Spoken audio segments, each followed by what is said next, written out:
That's kind of what it looks to be, maybe be like. The bounty hunter picked up boots first, and this is normally, I guess, is that the normal build? What am I missing? I guess he would normally be going for an Orb of Venom if he was trying to play the normal support bounty hunter role. Is boots first the offlane build?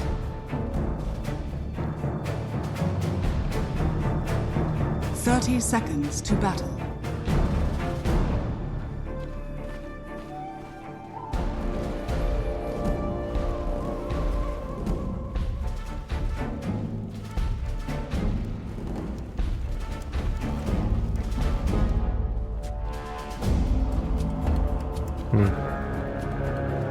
Is your Skype okay real quickly? I had a short little burst there of some strange things going on. Is it all looking good? Oh, 343 meanwhile actually is going to end up trying to move over and contest this, but QO is going to be able to pick up the bounty rune and looks to be pretty solid. So they had there is going to head towards the mid lane, and yeah, you were right. It is going to be 343 in that semi-offlane role with the Iron Talon juggling Darkseer.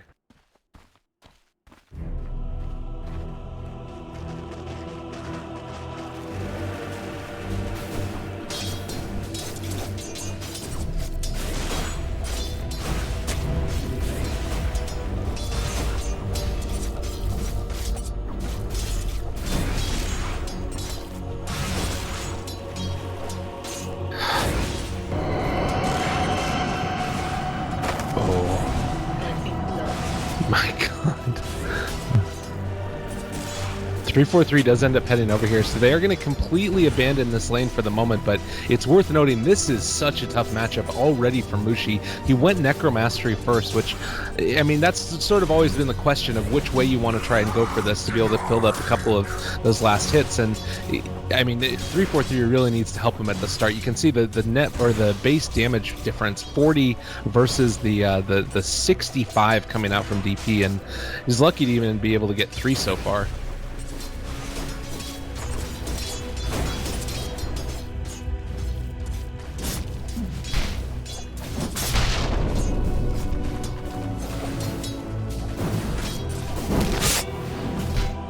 You have been. Interestingly, ended up going for the boots first. A little bit unconventional, but it makes a ton of sense against this DP with the Spirit Siphon. Again, this is a change that we've seen, is the way in which DP needs to get played nowadays. You really do need to, I mean, it's sort of like playing against the old Razor in a certain way as well. You wish.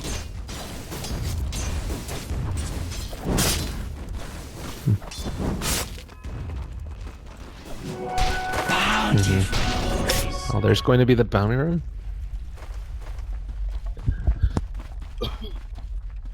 Well, Ndubu is going to move in towards the mid lane now, wrapping around, and he might be able to make something happen here. Mushi needs to be careful. I don't know if he's just looking for a courier snipe possibly, but doesn't look to be able to get it as of yet, as the Shadow Fiend's still a little ways away from that bottle. But there's going to be the roll in, and they still bring 343 as well. So QO actually going to take a lot of damage from this. Needs to be careful. Mushi is hitting hard.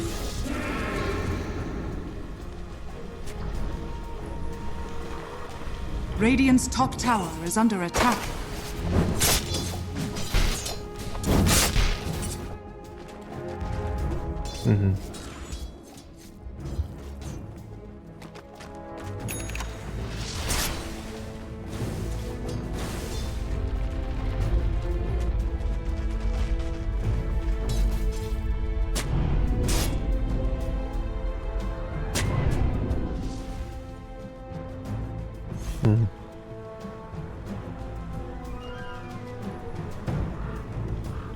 Yeah, and I mean, that's something that's pretty helpful also. They've had this camp block the entire time with this ward here, and they still don't end up being able to get the D ward on it. But with the Ion Shell on top of 343, I think that Febby needs to be a little bit careful, particularly with those boots already up. And with that, he backs out. This is something that's a little bit unfortunate, though, because given this lane completely alone, they probably would have loved to be able to continue to pull for Febby and get him some more levels. He's still stuck at level 2 right here.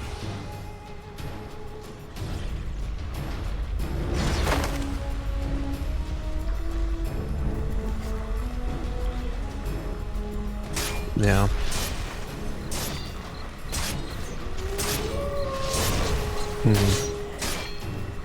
Yeah, that might have been some nice little plays coming out from 343 if he went for the body block and then ended up going back. I mean, as soon as you see that the Darkseer is going to be Iron Talon jungling, you want to be able to pull constantly, so I would imagine that they would have looked for it.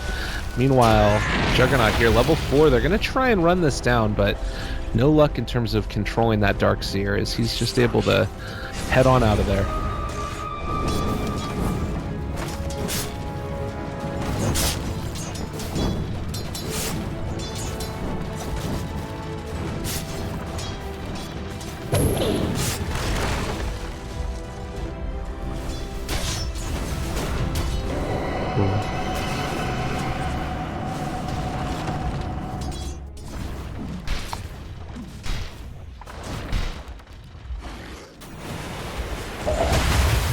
Oh, and this is what we were talking about. Just a quick and easy jump forward. They find the kill. 343 has decided to reveal himself as well. It is maybe going to fall. They find the return kill. Mid one hops in for that and is going to be able to kill off the DP as well. So a quick rotation coming out, and they're able to find one there as Ember Spirit picks him up.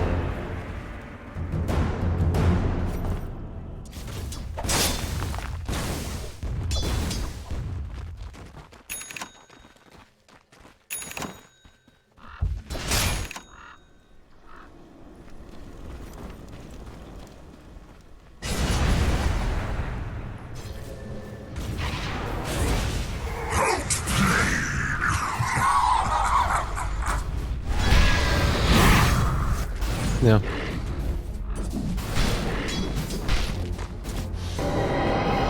Well, and now they are going to again find 343. It just does feel, though, that is something that can happen basically on cooldown, and Ember Spirit can't always be rotating into the mid lane to help out the Shadow Fiend. So I'd really like to see MVP continue to get aggressive with this one. They certainly don't have to, and a DD'd up Shadow Fiend can take care of himself, but it looks like they're still waiting and looking to maybe make that aggressive play again.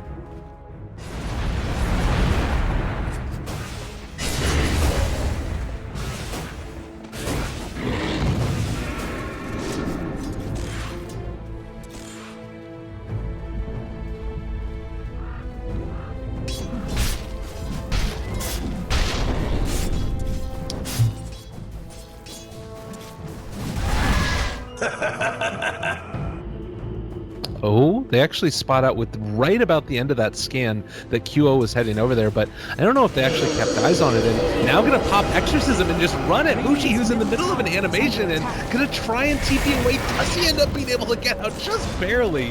My goodness, Shadow Fiend was sub 100 HP. I think even like sub 50 HP by the end of that, but no kill found with that first Exorcism. Might be able to pressure the tower though.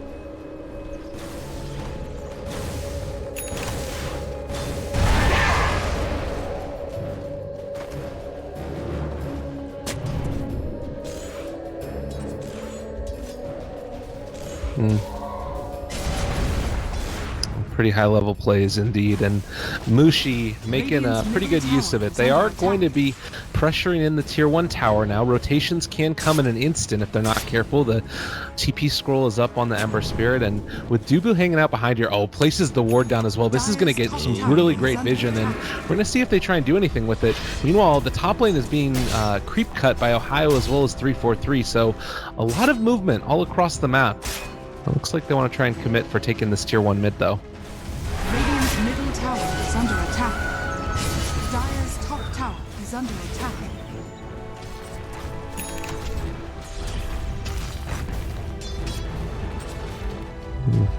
Good decision making. 3-4-3 meanwhile scouts this all out. You can see though, as far as the farm rates are going, it does feel pretty good right now across each of these teams. We were a little bit worried about how much Void was going to be able to get, but we're also seeing that Darkseer's getting a good amount of both farm as well as levels, and I think that they're feeling fairly okay with that. I mean, the Void is the highest leveled hero in the game right now because he's been basically just staying in the lane, but I don't think that if you're Fnatic, you're feeling terrible at this point.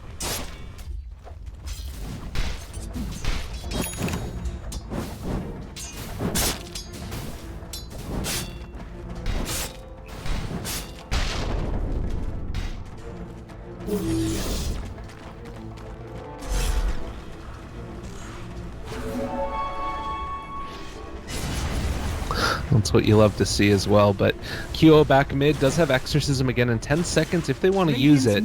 We're starting to see the power of that Shadow Fiend though, and this is something that people need to keep in mind. When one of the biggest problems that you have nowadays in Dota 2 is breaking high ground, and before, Shadow Fiend was like the answer. You get Aegis up on this guy, just stand up on the high ground, start right-clicking towers. He can definitely be that force again if you're not careful, so that and also being able to clear out creep waves with raises, it's just really good. But 3-4-3 up in the top lane is going to get jumped on by QO, and the Spirit Siphon, they're not going to be able to find the kill as he went into invis, but they should be able to pressure this tier 1 in the top lane. Radiant's top tower is under attack. Radiant structures are fortified. Radiant's top tower has fallen. Time is money. Oh, and a DD rune as well from Mushi. They spot out that he picked it up. This could be big, and they actually look like they want to go in and take this fight. There's going to be the catch, and Ohio's going to be controlled for the moment, but right into a hell of a lot of raises. They're bringing down QO very low, no exorcism, as you said, and it looks like they're going to be able to take it as the Chronosphere connects on him, but you're going to be able to pull back Mushi out of the Chronosphere with the swap. DJ doing it big, 3 dead, and man, Fnatic come out on top in a big way.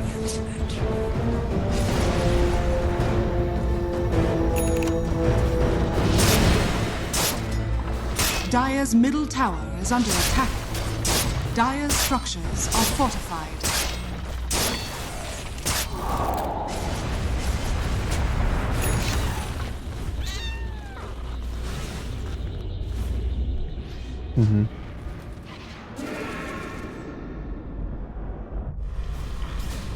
Yeah. And this also does signal the start of the track coming out from the Bounty Hunter. He hit level 6, 11 minutes in, and with MVP style of constantly wanting to take fights. I don't know if they're going to play it that way in this game, but it certainly is something that they're capable of doing. It feels like that could end up favoring Fnatic a little bit if they're not careful. So they're going to need to be careful, making sure they only take fights that, or it's not just an even trade where they're going to be able to win.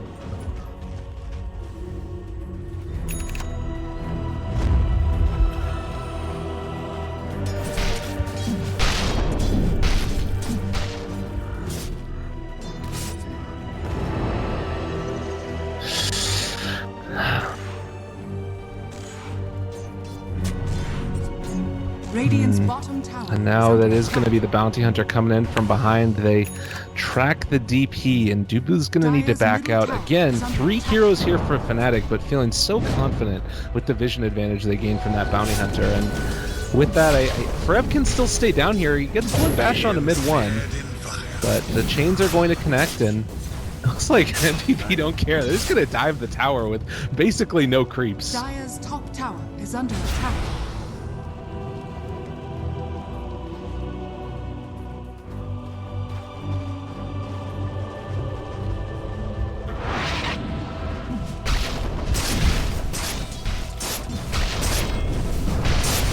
Dire's top tower is under attack. Radiant's bottom tower is under attack. Dire's top tower has fallen.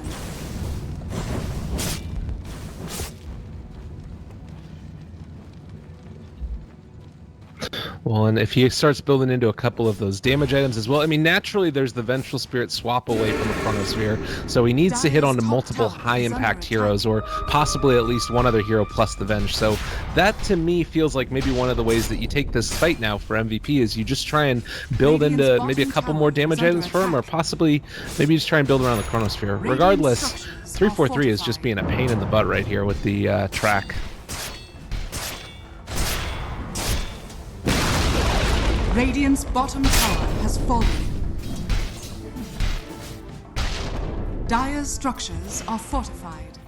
Dire's middle tower is under attack.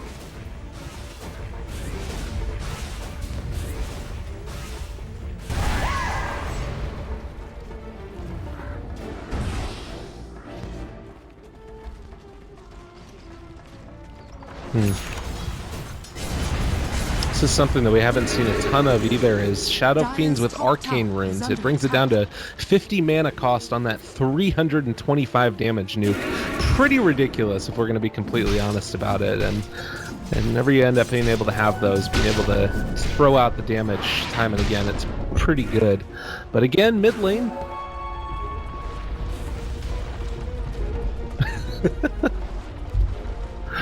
Not really at all. So what's the play now for MVP? We're still seeing that Fnatic are taking an advantage in terms of net worth, 2,500 gold into their favor, and experience right around 4,000 as well. We talk about the Void being able to make a lot of plays in this game, but regardless, the towers are still starting to go down, and Shadow Fiend takes the one mid.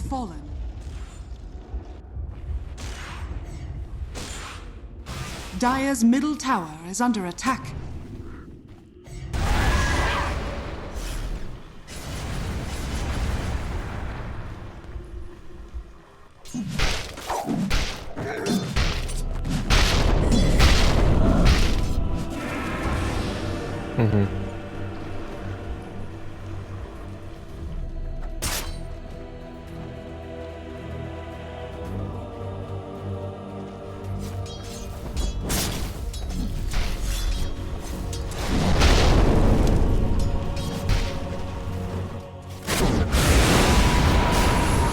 Oh, they tried to swap Dubu into the Requiem of Souls. They still find the kill. Bounty Hunter taking down the Tusk. Kind of an interesting look at that type of game. It's not something that you normally see, the swap into a Requiem, but well timed out there by DJ and Mushi, and there's going to be the blink up to the high ground. I'd be a little bit concerned at this point with the Shadow Fiend. He's starting to get a little bit swaggerific.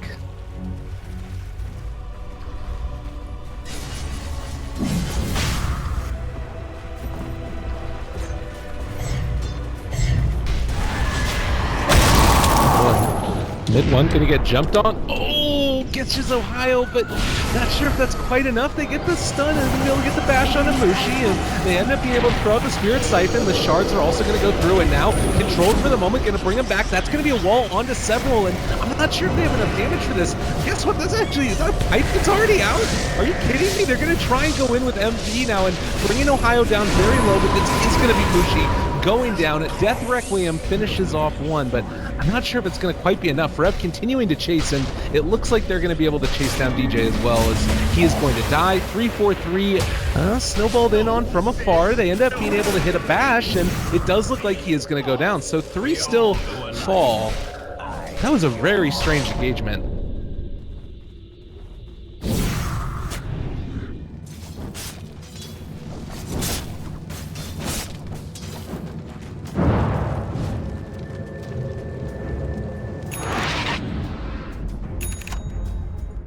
Dire's middle tower is under attack.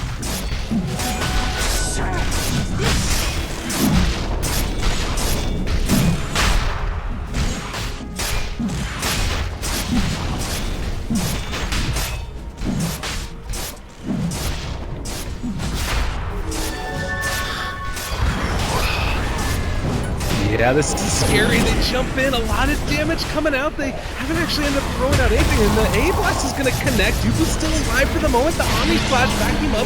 Duo is on the high ground now, but it looks like everybody from MP is going to go down, but they buy back on the Faceless Void. I'm not really sure what he was hoping to do there. He had Chronosphere in 10 seconds, but a really, really big loss for MVP. Wow.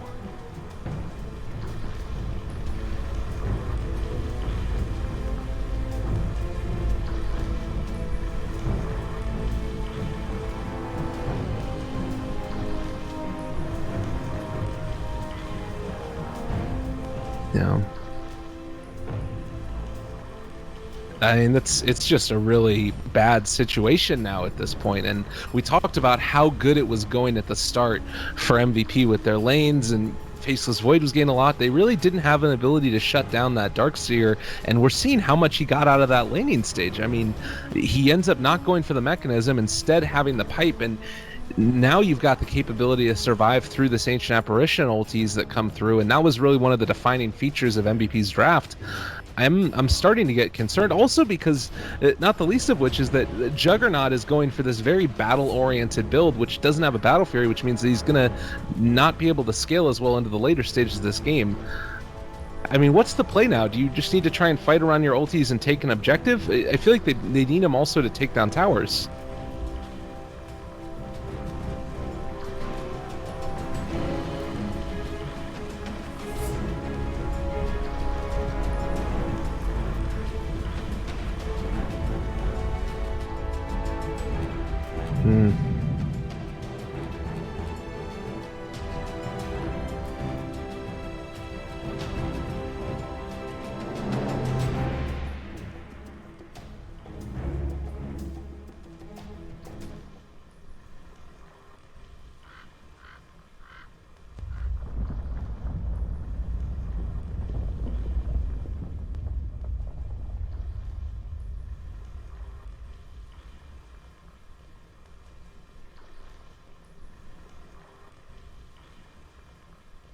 Hmm. And we're gonna have this little short pause, hopefully, and I don't know. I'm starting to look also at the net worth graph, and you can just see how significant it is when they end up losing those engagements. Do you feel like MVP, that move into the Roche pit just felt so bold to me, where if they get it, it's huge, but since they did it, it almost feels so all in that, I mean, even the Faceless Void buying back in that instance, it's been tough.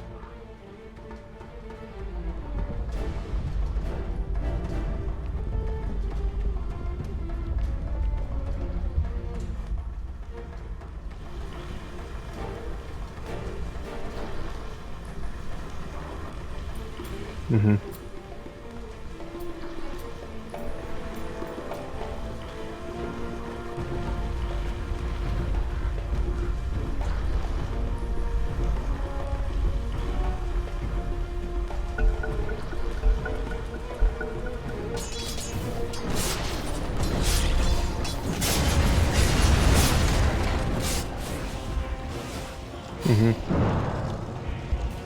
Dire's middle tower is under attack.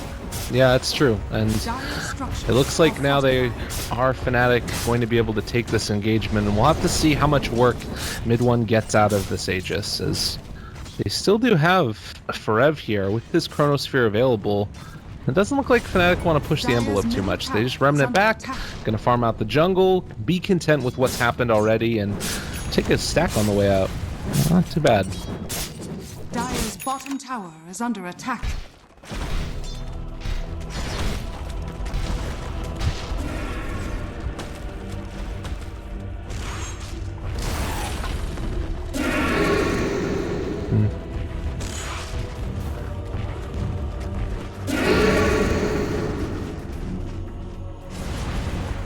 That hero is just so good. Everything he brings to the table. Bounty Hunter also now going to go back for the mechanism, but MP is in their sights and might get jumped on here in the top lane. They have the chains available. Needs to go for the Blade Fury to get away. And Dire's top tower is under attack. oh, the smoke breaks now. They realize that it's 3-4-3, but he gets away. They're not able to... Well, they do end up being able to get the best on him, so he is going to fall. I thought that he was just outside of range of it, but no such luck. Bounty Hunter goes down, and... yeah.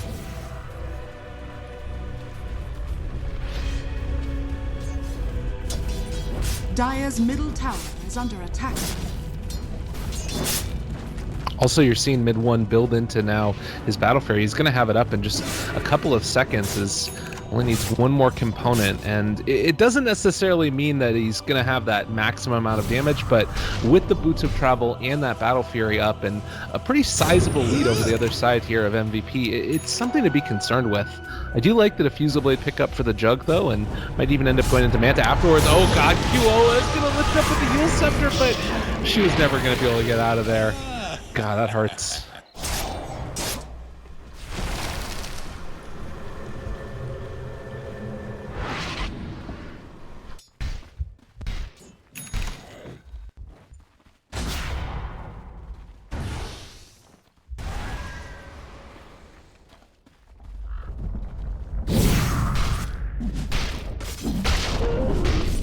Dire's bottom tower is under attack.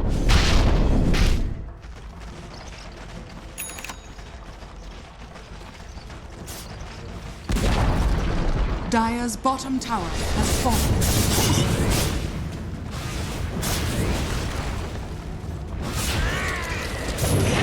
Absolutely. Well, the AA Blast comes through again, and the Snowball is going to be onto the Ember Spirit, which shouldn't end up causing too much issue. Actually, it's just on the creep wave down below him. So another combo comes out. Dubu dropping low. Needs to get out of here. Actually, he's just going to get Remnant on. Doesn't die. Man, that was rather close. And it does look like Fnatic are still setting up. Oh god, QO is going to end up getting swapped back. The damage is going to be there. They find the kill. Oh god, that combination of being able to have the Requiem of Souls with the swap, it's actually really good. Dire's bottom tower is under attack. Dire's structures are fortified.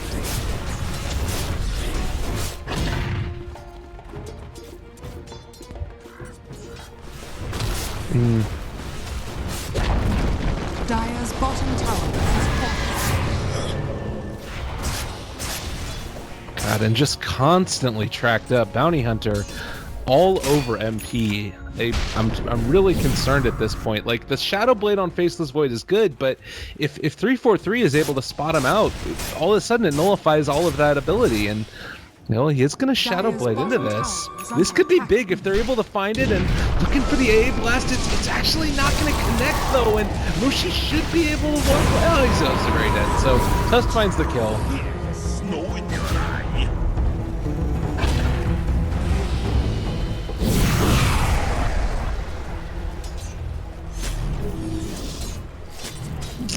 Well, they drop down a Sentry Ward as well as the Observer, and it looks like they are going to continue to mess with Forever a little bit. Still 90 seconds before Chronosphere is back up, but the Aegis did just expire. So things looking okay. MVP are making their way back into this.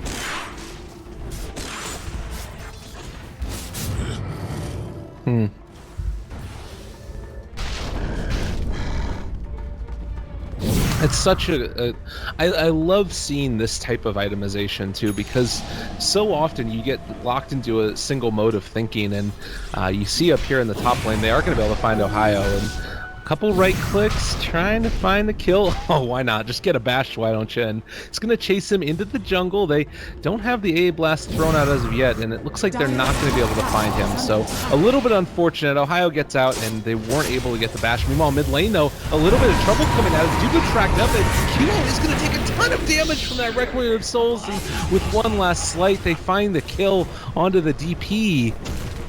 Dire's middle tower is under attack.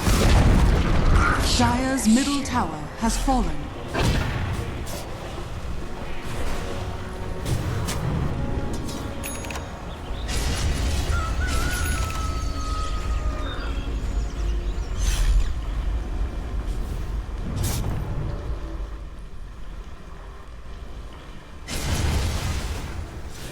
Dire's middle tower is under attack.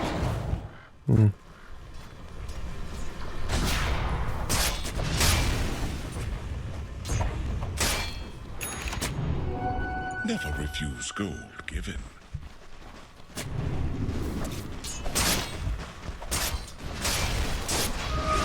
I think they sort of have to, well, they don't have to be rattled, but I think they sort of have to try and make it happen quickly. You look at their lineup, and while you do have a good amount of scalability, I just always think that Ember Spirit can be a trump card, and what the Bounty Hunter gold advantage is going to be able to give them. I mean, there's 15 kills, with a good amount of them being track kills. I'd be pretty concerned right now if I was MVP, and maybe just a little bit more clean execution. And Dire's top tower is under attack. looking for it, but not finding as of yet. He needs to back out so that his Shadow Blade doesn't end up wearing off with him in the bad spot. But do they actually place down any sentries? We haven't seen any yet. Crimson Guard for Ohio. It's just tanking up.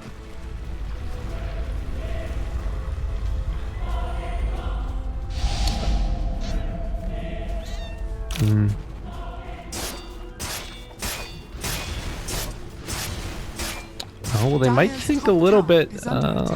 We'll see if they end up going for this. Again, Fnatic are not going to be able to. I mean, they can reveal the smoke in a second with 343, but if they end up being able to get the Chronosphere out a little bit ahead, God, this could be really big. This is exactly what they're waiting for. The smoke breaks. They do spot out 343, but Dust doesn't connect onto them. And now Ohio is here. They have the Ion Shell already going. Maybe thinking about going into this. They actually take the fight and just gonna jump right into Mushi. The Requiem Souls comes out, kill off Dubu, and QO as well as Forever taking so much damage. They're both gonna go down. They didn't end up being able to get the Chronosphere off or anything. MP goes for the Omni Slash, but gonna get swapped out. They're gonna be fine fused, maybe gonna be able to get the debuff applied, and Mushi is going to break, I think. No, he's gonna survive. Oh God, Femi, the lone survivor, but it's not gonna be for long. A 5 wipe, and Fnatic don't lose a person.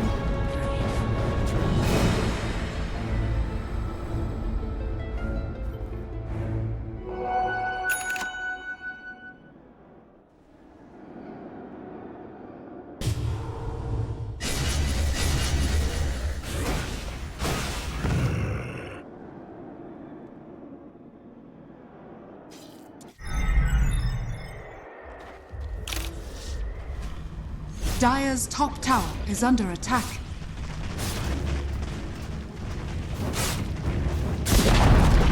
Dire's top tower has fallen. That's really, and I think it also goes back to what you were saying earlier, that this is a lineup where MVP feel like they have to be aggressive. They feel like they have to make something happen, and because of that, because they needed to make something happen with that smoke, they walk into just a really terrible team fight for themselves. And now, you look at the net worth advantage, it is skyrocketed 20,000 at 27 minutes with 20,000 experience difference as well.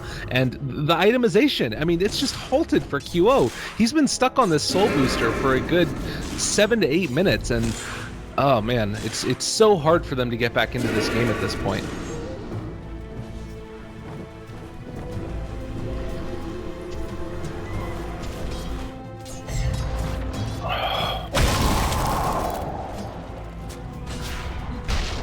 Tracked up.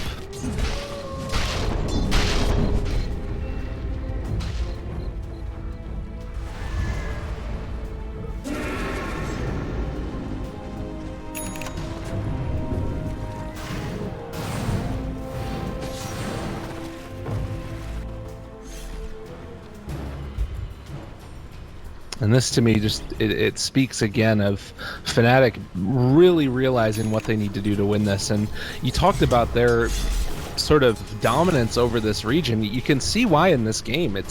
They know what needs to be done, and they're making the correct moves at every point in time. Dubu is still staying here.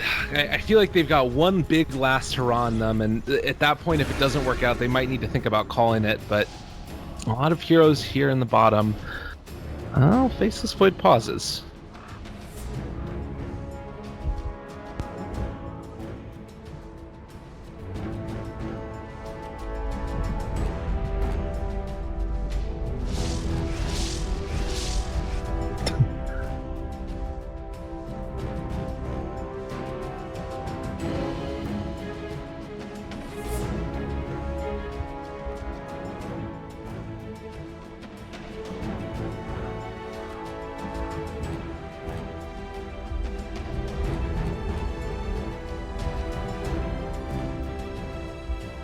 By the same mark, though, I'm also seeing that DP is about half HP at this point. Obviously does not have an Octarine core, went back for the plate mail to try and build up a little bit more tankability.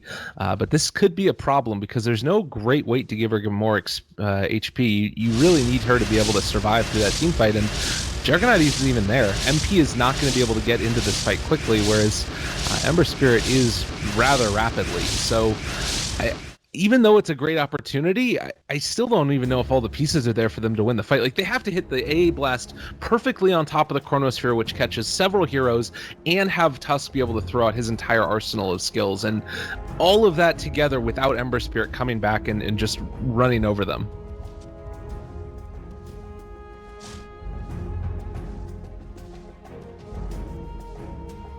Right.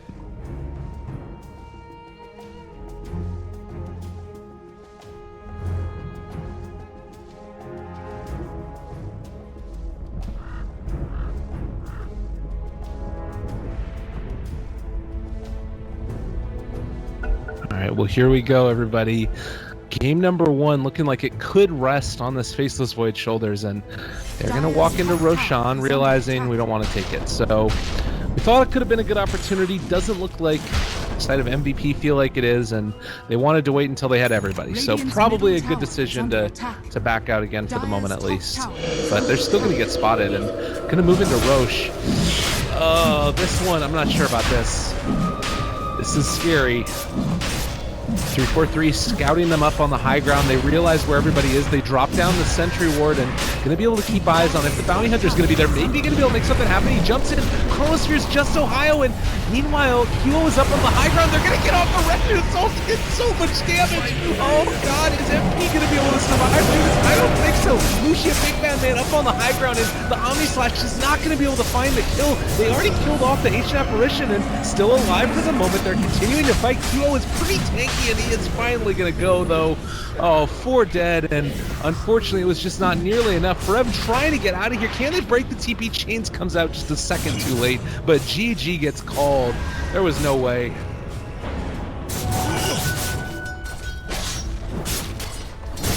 Fnatic victory.